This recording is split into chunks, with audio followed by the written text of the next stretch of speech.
Ok, y vamos entonces a ver lo que es el tema de funciones. Ok, entonces, una función, muchachos, es una regla de correspondencia. Es una relación que se tiene entre dos conjuntos. Vamos a tener un primer conjunto que se va a llamar dominio. Y vamos a tener otro conjunto que se va a llamar rango. Entonces, los elementos de este conjunto van a ser evaluados mediante una función llamada f, que es una regla, y nos van a generar algunos de los elementos o todos los elementos que estén en el rango. Entonces, si nosotros tomamos un elemento de este dominio y lo evaluamos en la función f, lo que vamos a obtener es un elemento en el rango. ¿Sí? Hay que ver una función como si fuera, luego hay unas analogías así, ¿no? De que es una maquinita donde tú le alimentas los elementos del dominio y te arroja los números o los elementos en el rango. Entonces, básicamente, pues eso es. A los elementos del dominio generalmente se les conoce como X, es decir, son números en su mayoría, la mayoría de las veces, y los representamos mediante X.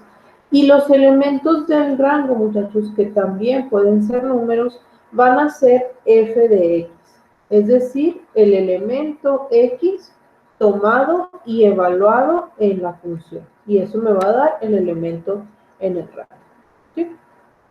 Es importante notar aquí que existen ciertas restricciones para que una función, o más bien para que una regla de correspondencia sea una función.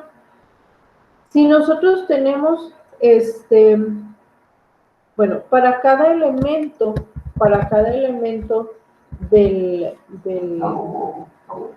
perdón, para cada elemento del dominio, ¿sí?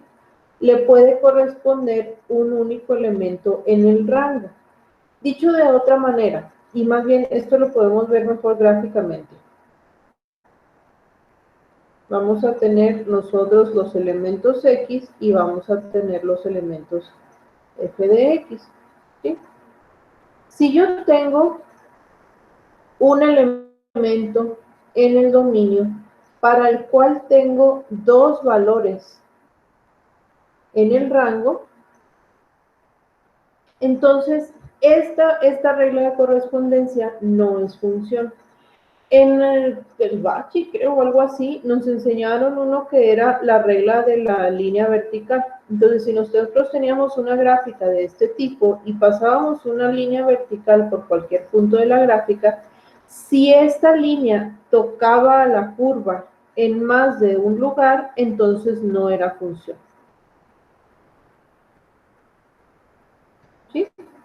En otras palabras, para cada elemento del dominio, yo debo de tener un único elemento en el rango, ¿sí? Que le corresponde. Si tengo más de uno, entonces ya no es una función. Pero no necesariamente al revés. Para cada elemento del rango, yo puedo tener varios elementos en el dominio que le correspondan. Tal es el caso, por ejemplo, de las funciones cuadráticas, que son parábolas. Entonces, un mismo elemento en el rango tiene dos elementos en el dominio que lo generan. Esta sí sigue siendo función. ¿Sí? Entonces, cuando no es función, es el caso contrario. ¿Sale? Entonces, hablando de la notación funcional, así como les indiqué ahorita, cuando yo tengo elementos del dominio, lo que hago es evaluarlos en la función. Entonces, si yo tengo una función f de x igual a x cuadrada menos 2x, y se me pide evaluar la función en algún otro elemento distinto de x, digamos, no sé, f de 4, bueno, lo que yo tendría que hacer es sustituir el valor de 4 en cada una de las x representadas en la función. Esto sería entonces 4 al cuadrado menos 2 por 4. Y al simplificar, pues esto me daría 8. ¿Sí? No importa si lo que yo estoy evaluando es un número o una expresión. Por ejemplo, puedo tener yo f de 4 más h. Y al evaluarla en la función, bueno, todas las x de la función original, de esta función original, las tendría que sustituir por un 4 más h. Me quedaría entonces 4 más h al cuadrado menos 2 por 4 más h. Al simplificar esto, esta primera parte pues es un binomio al cuadrado, entonces es cuadrado del primero más doble producto del primero por el segundo más cuadrado del segundo.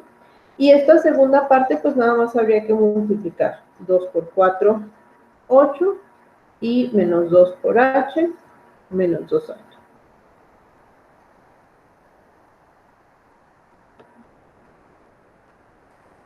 Y aquí pues únicamente restaría, ahora sí que simplificar la operación, ¿no?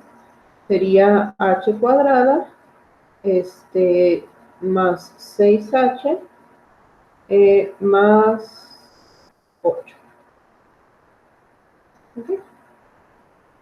Entonces, al evaluar las funciones, lo que tenemos que hacer es tomar toda la expresión, ya sea una expresión completa o un número, y sustituir las x o las y, dependiendo de cómo esté indicada la función, o sea, básicamente sustituir la variable de nuestra función por la expresión que nos está dando.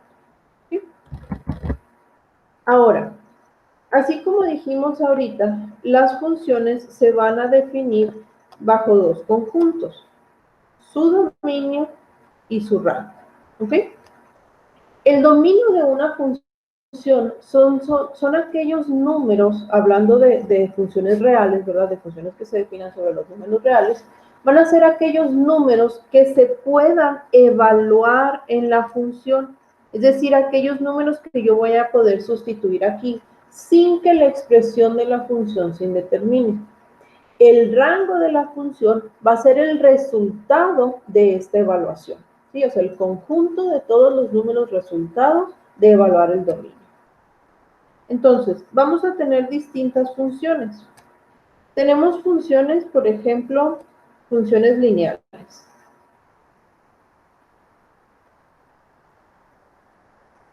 Si yo las grafico, pues lo que tengo es una recta. En este caso es una recta que tiene una ordenada en el origen en 2. Entonces 1, 2, pasa por aquí y está a 45 grados. Por favor, imaginen que esta recta está bien graficada, ¿sí? Entonces, siendo este nuestro conjunto X y siendo este nuestro conjunto f de X, es decir, nuestro dominio y nuestro rango, pues nosotros podemos ver aquí en la gráfica, muchachos, que podemos tomar prácticamente cualquier valor de X, tanto valores positivos como el 0, como valores negativos. Y ninguno de estos valores se indetermina en mi función aquí. ¿Sí? Entonces, esto quiere decir que el dominio de la función f pues es igual a todo el conjunto de los reales. Es decir, yo puedo evaluar cualquier número y ningún número de los que yo evalúe en x más 2 va a hacer que la función se indetermine. Ahí no voy a tener problemas con ello. Y el rango de esta función, pues van a ser los valores que yo obtenga. Y fíjense entonces que no importa qué tipo o sea, no importa qué valores de x sustituya yo en la función o evalúe yo en la función, siempre voy a obtener un valor en y. Voy a obtener valores positivos, voy a obtener valores negativos que corresponden a esta parte de la gráfica, ¿sí? Y voy a obtener también el valor 0 que corresponde a esta parte aquí donde cruza el eje. Entonces, el rango de mi función, pues, es también el conjunto de todos los reales. Es decir, en este caso, al evaluar cualquier número real en la función, voy a obtener a su vez algún otro número real. ¿Sí? Las funciones lineales, muchachos, como esta que aparece aquí, pues son funciones donde no vamos a presentar mucho problema en cuestión del dominio. ¿Por qué? Porque no tienen indeterminaciones. ¿Cuáles son las funciones que sí pueden tener indeterminaciones? las funciones racionales, que son fracciones, y las funciones que involucran radicales, ¿sí? Estos van a ser en cuestión del dominio. Entonces, por ejemplo, si yo tengo la función, vamos a ponerle g de, no sé, g de w, que sea igual a, vamos a decir, 1 sobre w menos 3. ¿Okay? Esta función racional va a presentar una problemática a la hora de evaluarla por la sencilla razón de que la división entre 0 pues no está definida, ¿sí? Entonces, como yo aquí tengo una expresión, tengo que cuidar que la expresión que está en el denominador de mi función no se haga 0. Vamos entonces a ver cómo sucedería esto. ¿Sí? O sea, en qué puntos del eje de las X tendríamos algún problema. Lo que yo necesito es que W menos 3 sea distinto de 0, ¿sí? Para que no se vuelva una indeterminación. Esto quiere decir entonces, si despejo, pues que W tiene que ser distinto de 3. Cualquier otro número no me va a dar problema. El único número que me genera un problema es el 3. Entonces, el dominio de la función puede ser cualquier número real, excepto el 3. O, dicho de otra forma, va a ser el conjunto de todas las X, tal que X sea distinto de 3. ¿Sí? Cualquiera de estas dos formas es correcta para expresar lo mismo. ¿Se entiende? ¿Preguntas en esto? No, sí está bien. ¿Sí? ¿Se entiende? Muy bien. Sí. Entonces, el punto aquí es que tenemos que fijarnos cuáles son los números que me vayan a generar algún conflicto. Esto es con una función racional, es decir, con una fracción, ¿sí? Pueden existir otro tipo de funciones. Vamos a poder tener, por ejemplo, h de t, que sea una función que involucre radicales.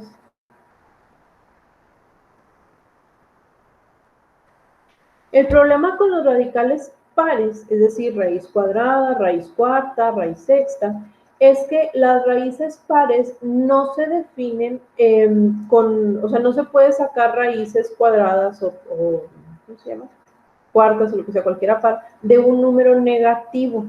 Entonces, lo que tenemos que cuidar ahora es que la expresión que está dentro del radical no puede ser negativa, siempre tiene que ser mayor o igual a 0, ¿sí?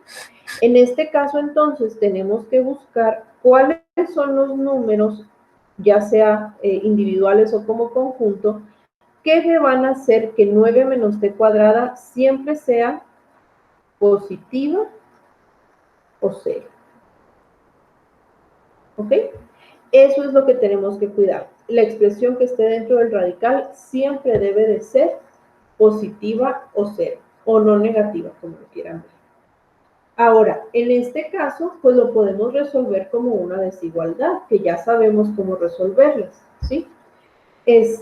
Aquí lo que podemos hacer son dos cosas. Podemos factorizarlo, ¿no? Tendríamos 3 más menos t. Entonces, tenemos nosotros, pues en nuestra recta real, tendríamos el menos 3 y tendríamos el 3. Vamos a ver cuáles son los números que satisfacen esta desigualdad. Entonces, si yo selecciono un número que esté entre menos 3 y 3, vamos a decir el 0. Y lo evaluamos aquí. 9 menos 0 al cuadrado es positivo 0. 9 es positivo mayor o igual a 0, sí. Por lo tanto, este es el intervalo que yo voy a utilizar, ¿sí? Podemos verificar también con los números que estén fuera de ese intervalo, si es lo que quieren, ¿no? Pero en este caso, pues ya, para no alargar mucho el ejemplo. Entonces, tomamos un punto de prueba y el punto de prueba que estaba entre el intervalo, entre menos 3 y 3, fue el que satisface la desigualdad inicial. Por lo tanto, el dominio de la función h, pues van a ser todos los números que estén entre menos 3 y 3. Ojo aquí, menos 3 y 3, muchachos, están con corchetes, es decir, es un intervalo cerrado.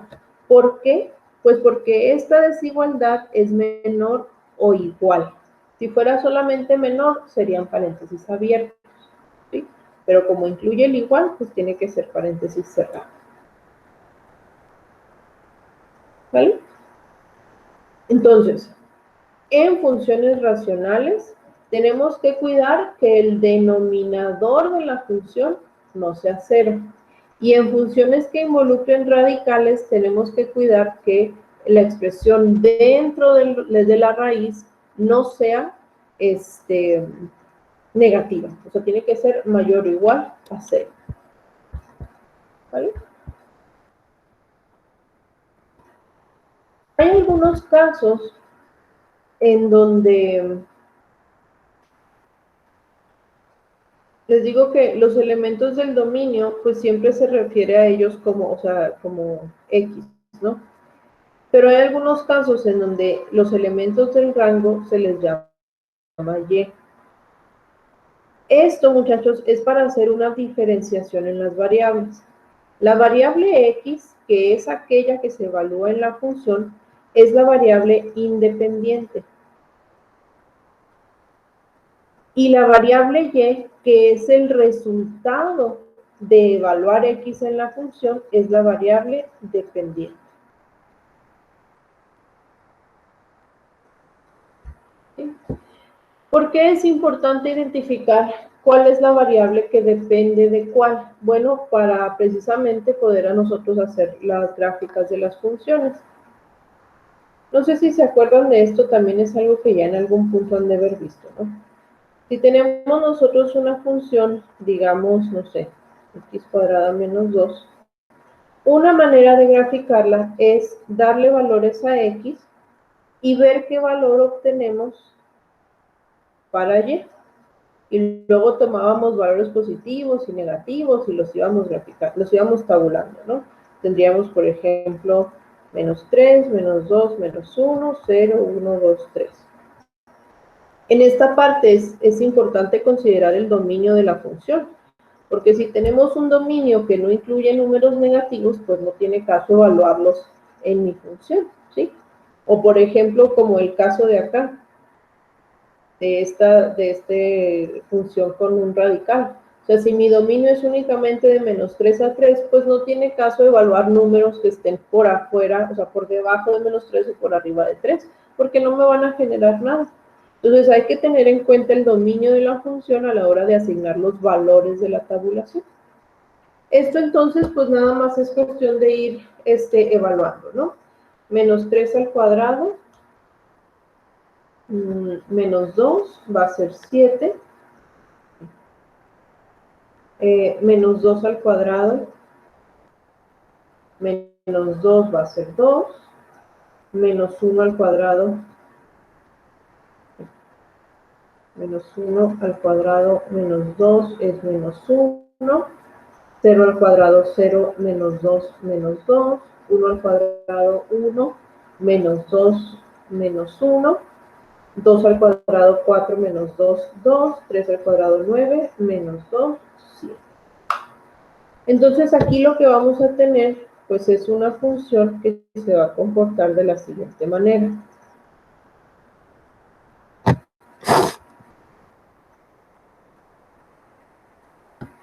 Es una función que se va a comportar así.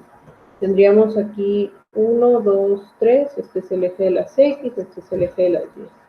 Menos 1, menos 2, menos 3. Entonces, para el punto menos 3, pues nuestro valor es de 7. 4, 5, 6, 7. Luego para menos 2 es 4. 1, 2, 3, 4. Para menos 1 es menos 1, abajo. para 0 es menos 2, y luego 1 es menos 1, 2 vuelve a ser, 2 vuelve a ser 2, que le puse 4 ahorita, no sé cuál, y 3 vuelve a ser 7. Entonces, pues trazamos la gráfica, ¿no? Con mucha imaginación, esto es una parábola. Debería de estar más gordita. Lo puedo hacer.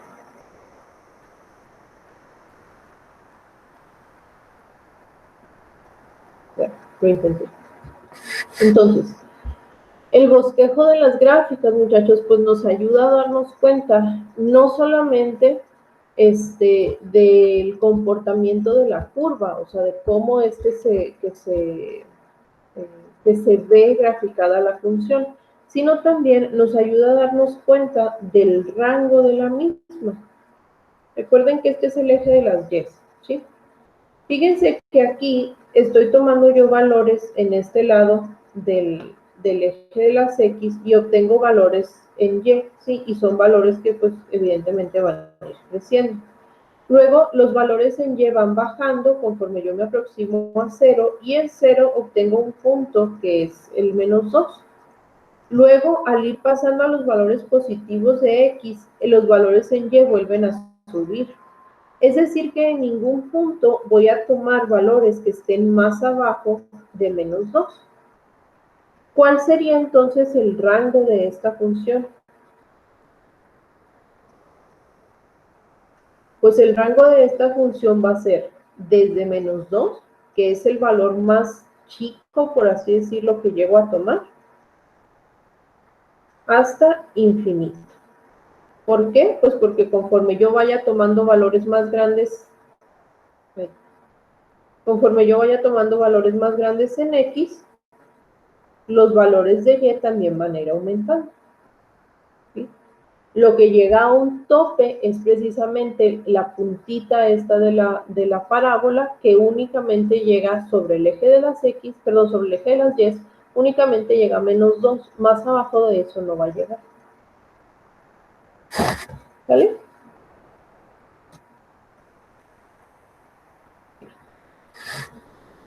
Entonces, esa es una de las maneras en que se puede ver la gráfica de una función.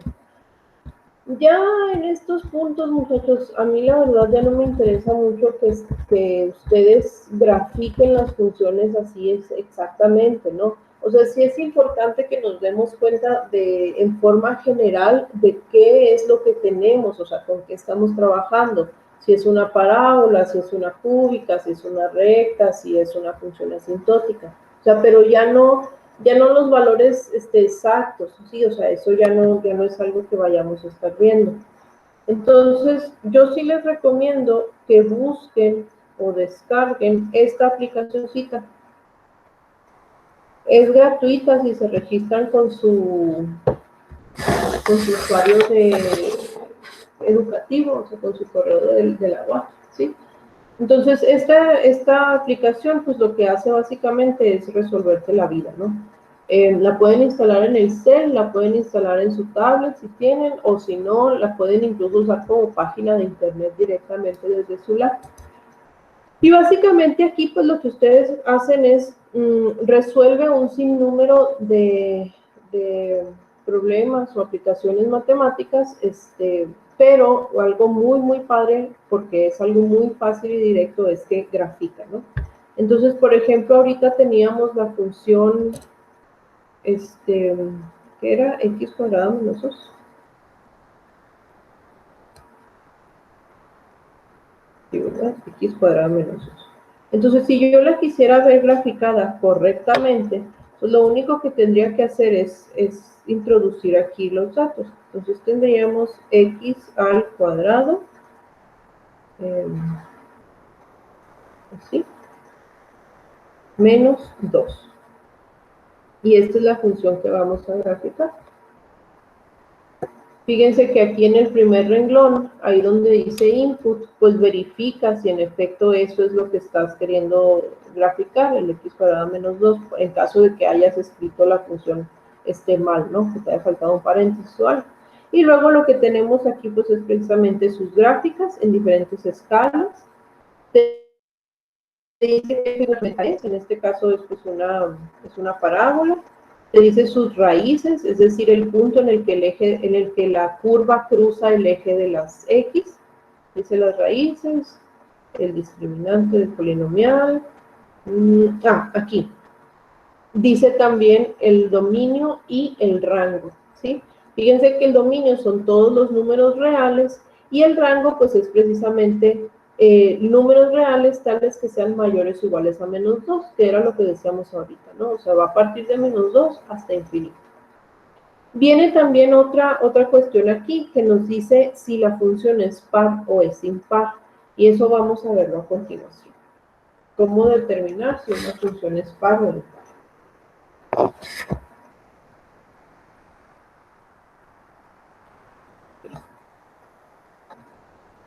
Entonces, no todas las funciones se pueden clasificar como pares o impares. Hay funciones que no son ninguna, ¿sí?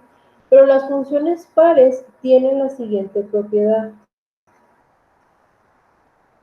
Toda función par, muchachos, no importa si lo evaluamos en un argumento positivo o negativo, el resultado es el mismo.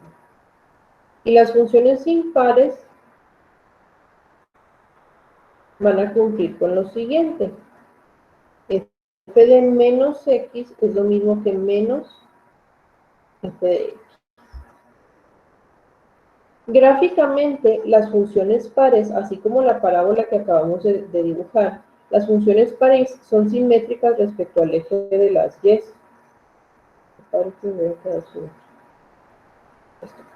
Las funciones pares van a ser simétricas respecto al eje de las Y.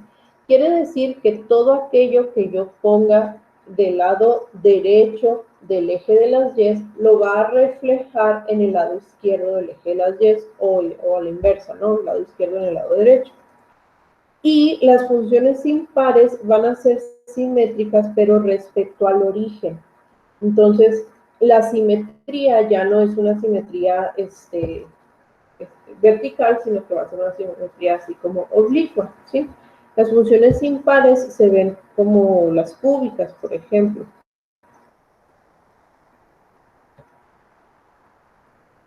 ¿Sí?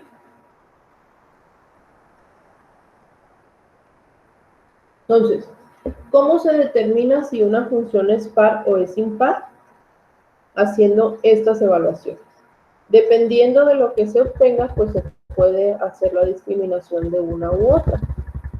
Volvemos, no todas las funciones son pares o son impares, pero algunas, sobre todo las funciones polinomiales, son las que se pueden clasificar, aunque también algunas funciones trigonométricas. Por ejemplo, tendríamos x cúbica más 3x sobre x cuarta menos 3x cuadrada más 4. ¿Sí? Si estamos hablando de polinomios como tal, pues el polinomio que está en el numerador es un polinomio impar y el que está en el denominador es un polinomio par.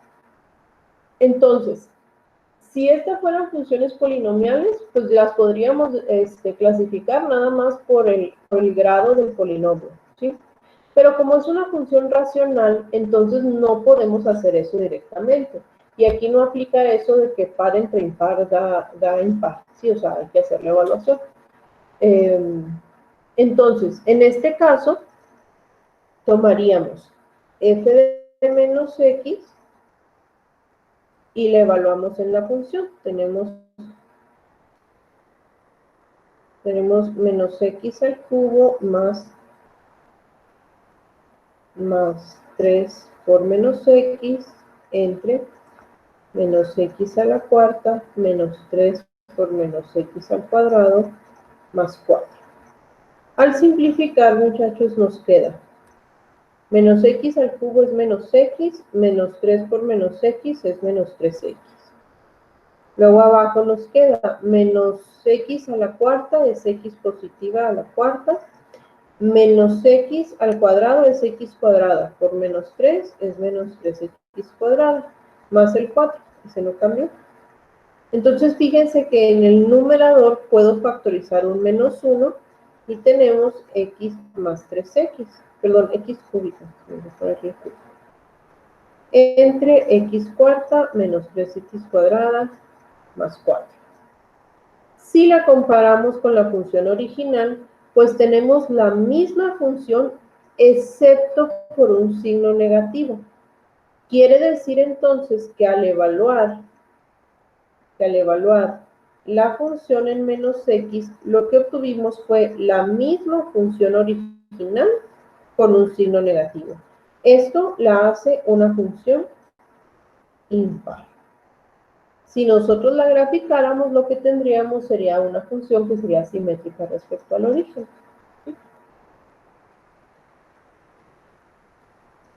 Entonces, ¿dudas ahí de cómo determinar si una función es par o es impar?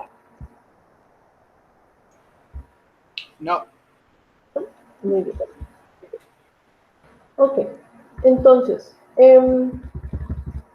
hablando de las operaciones con funciones, muchachos, pues existen las operaciones básicas, ¿no? Que es la suma o resta,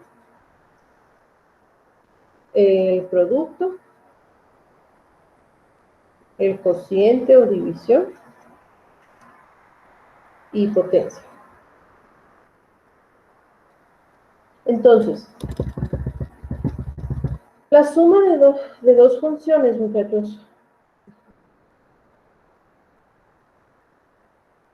La suma de dos funciones se expresa como f más g de x. Es decir, f de x más g de x. ¿Sí? El chiste de las operaciones no es tanto cómo realizar la operación, porque pues, al final son funciones, o sea, se suma lo que se pueda sumar y se divide lo que se pueda multiplicar y se divide lo que se pueda dividir y así, ¿no?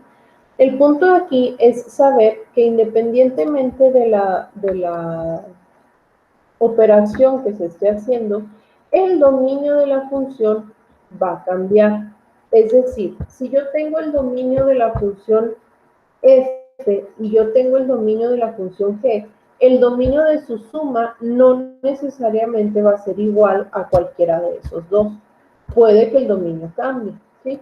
Entonces, una vez que se hace la operación, ya sea de suma, resta, multiplicación, división o potencia, pues hay que verificar el nuevo dominio de la función resultante, ¿sí?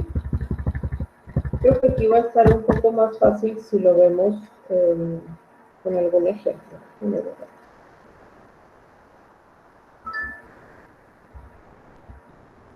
Entonces, vamos a tener dos funciones. ¿Qué les parecen? Vamos a ver unas funciones polinomiales para no batallar.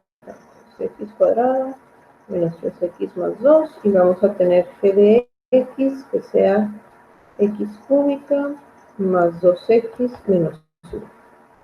¿Ok? Entonces, si yo tengo, muchachos, la suma de las funciones, pues esto se indica como f más g de x. Y el resultado, pues no es más que otra cosa que sumar f y g, siempre se puede.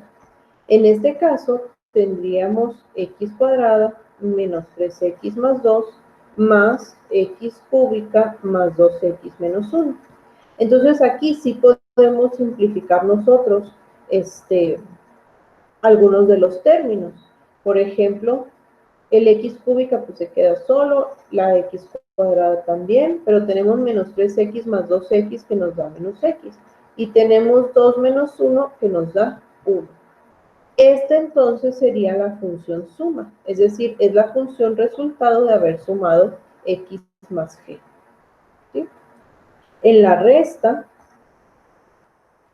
pues sucede algo similar. La función f menos g va a ser el resultado de restar la función f y la función g. Y aquí nada más hay que tener cuidado en el orden en cómo aparecen las operaciones, ¿no? Entonces aquí tendríamos x cuadrada menos 3x más 2 menos x cúbica más 2x menos 1. Entonces, la función resta sería menos x cúbica más x cuadrada menos 5x más 3. ¿Vale? ¿Qué sucede si tenemos, vamos a ponerle ahora, vamos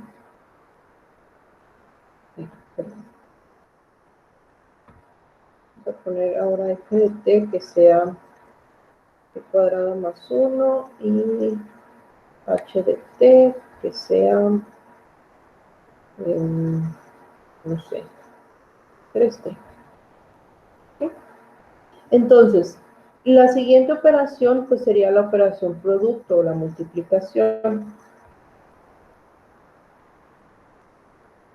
Entonces, la nueva función sería el producto de, no sé por qué se llamaba aquí, de f con h, ¿sí?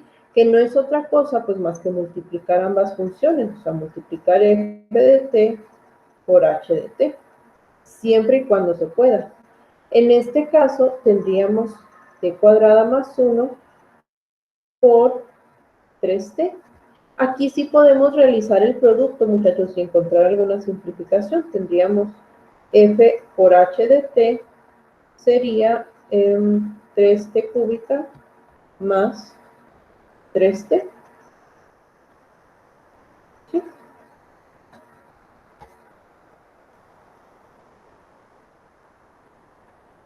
Sí, Brenda, la sesión queda grabada. Bien. Tenemos también el cociente o la división. Entonces, f sobre h de t, pues no es otra cosa que la función f entre la función h. Y otra vez, o sea, mientras se pueda hacer algún tipo de operación, pues esto procede. Y si no, esto se deja expresado. Aquí tendríamos t cuadrada más 1 sobre 3t. Y en este caso, esta operación, pues no tiene caso simplificarla más. O sea, no se volvería más sencilla. Entonces, así es como quedaría expresado el producto. ¿Vale? Entonces, nada más hay que cuidar que los dominios, o sea, si tenemos dos funciones distintas, no porque tengamos ya los dominios establecidos, quiere decir que se van a mantener. Por ejemplo, en este último caso, el dominio de la función f era todo el conjunto de los reales. El dominio de la función h es también todo el conjunto de los reales. Pero el dominio de la división, o sea, de f entre h, ya no es todo el conjunto de los reales. ¿Por qué? Pues porque yo tengo que cuidar que esto no se haga cero. Y si yo tomo todos los reales para h, pues esto también incluye al cero aquí. Entonces, al final, el dominio de esta nueva función que acabamos de calcular al hacer la división, o sea, el dominio de f sobre h, tendrían que ser todos los reales excepto el cero. O en otras palabras, pues t tal que t es distinto de 0. ¿Sí? Pero ya no son exactamente el mismo dominio. Entonces hay que cuidar ahí que al hacer alguna operación entre funciones, el dominio de la función resultante puede llegar a cambiar. No se va a mantener igual que los dominios de las otras dos, de las funciones involucradas. ¿Ok? Hay que tener ahí cuidado con eso. Bien, existe otra operación que es creo que una de las más importantes, que se llama composición.